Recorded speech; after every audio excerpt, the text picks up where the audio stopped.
everyone, I'm excited to share my unit plan for 5th graders on the social studies topic Economics in the Western Hemisphere. Please note that this unit plan slideshow does not show all the slides I've developed for the actual unit and the 5 lessons, so I welcome you to refer to my unit plan document to view the full unit and lesson plan details. Within each lesson plan, you will be able to access the complete slideshows and student-facing documents and activities. This unit plan involves daily inquiry and discussion to help students explore their learning and utilize their prior knowledge and personal experiences to build on each lesson day. Throughout the unit, we are exploring the question, how do countries work together to meet people's needs and wants? During each day, students also begin to transfer their learning into their inquiry project planning. Much of my unit plan has been inspired from our course discussions and Lufstig and Barton's Doing History, especially chapters 6, 7, 9, and 13, as I have used cooperative learning, multimodal tools, creativity, peer and class discussions, and reflection to be driving forces in students doing history, mastering concept of economics, and creating their unique multimedia project. In lesson 1, we go right into student inquiry as students sort photo cards into what they believe are needs and wants. Then they develop their own working definition of these terms. This aligns with Lufstig and Barton's chapters 2 and 3, where students make meaning of new concepts through purposeful social activity and making sense of new concepts through agency and discussion. Students can take part in an activity that resonates with them, discuss with each other, and even disagree on ideas. Afterwards, we reconvene as a class to develop a class definition for needs and wants and learn about specific economic markets, how different communities like the Inuit peoples and Cuban citizens are affected by their economies. This follows further student inquiry as students are given informational texts, maps, and photographs related to the Inuit peoples and Cuba so they can reflect on different people's needs and wants. Students can go back to their card sort and complete a short notebook response. Finally, students are prepared to begin our unit's inquiry project, Life of a Product, and can now begin part 1. To close, students reflect on their inquiry project and think about the perspective of someone else in the Western Hemisphere. I wanted to include chapter 3 of Doing History in lesson 1 because I wanted students to help each other stage the inquiry project by testing out new ideas, listening to each other, asking questions, and challenging interpretations of needs and wants. Students may now begin to realize that each person in the world has arguably different needs and wants, and therefore this sparks imaginative entry as students now speculate how other citizens may value products based on their culture, traditions, and lifestyle. In lesson 2, I was inspired by Lufstig and Barton's chapter 6, where students are tasked to think locally before thinking globally about economics. I purposefully created 3 situations that explain supply and demand in ways that are understandable to my students. It was created by keeping them in mind as I thought about experiences they have already had that are related to supply and demand, whether they'd actually know it or not.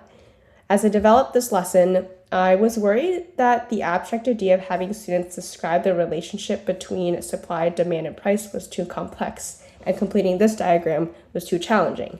But by giving students a starting point through common experiences and allowing students to collaborate together to build meaning, I realized it would actually help them better understand how these abstract ideas are interconnected. By the end of the lesson, students have worked on their inquiry project part 2 and are prepared to discuss with a classmate about their product's potential supply and demand situation for their inquiry project. In lesson 3, students are drawn into history by thinking about their own accounts and prior knowledge. I started off with a lemonade chart, and I tasked students to think about resources they need to make lemonade, which is a drink that they're really familiar with. And this acts as a bridge to help them engage in the lesson's topic on resources. I used chapter 5 of Doing History to help me think about how I can incorporate my students as a valuable resource during inquiry learning. So rather than relying only on the primary source documents and photographs, students themselves are now key sources in their own learning. To conclude lesson 3, students turn to each other to bounce ideas back and forth about how important resources are when making one product and how countries must rely on each other. In lesson 4, students engage in multiple activities to help them build on the new meaning of how transportation can affect a product's cost. As the authors state in chapter 7 of Doing History, engaging students in unique activities and games can help them utilize their prior knowledge, creativity, imagination, and their engagement to help them make sense of new content, rather than listening to a teacher talk and memorize facts. So in lesson 4, students are engaging in a few map games and role-playing as Coca-Cola owners, and they'll think about how the cost of their soda can be affected by the location of their factory distribution centers in New York, the type of roads that exist, and other geographical factors. This, in my opinion, is one of my favorite lessons of this unit. Finally, students are given a large digitized class chart and randomized cards to complete a transportation chart as a whole class that describes the pros and cons of various forms of transportation. This inquiry activity involves students to run the learning, and the teacher now takes a huge step back, only providing guidance as needed. To close the lessons, students think about how countries continue to rely on one another, and this time it's with transportation.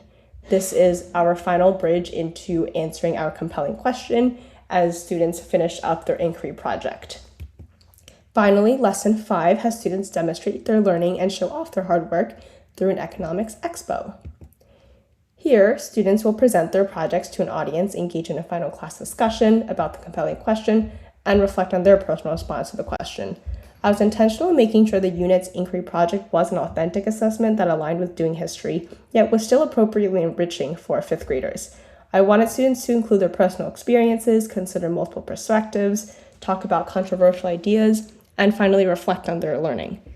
Please take a look at my student-facing final summative assessment document on my unit plan for full details.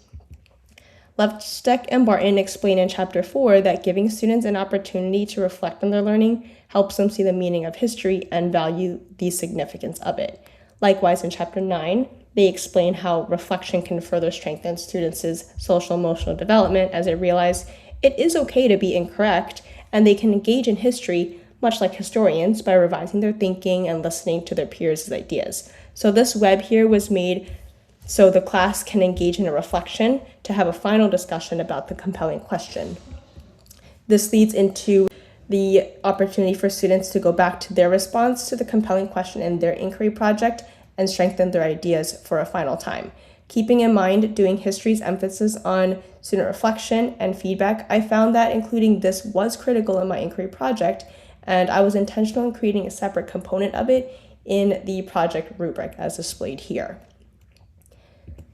Thank you for taking the time to learn about my unit plan. I look forward to hearing your comments, questions, and suggestions in our discussion forum.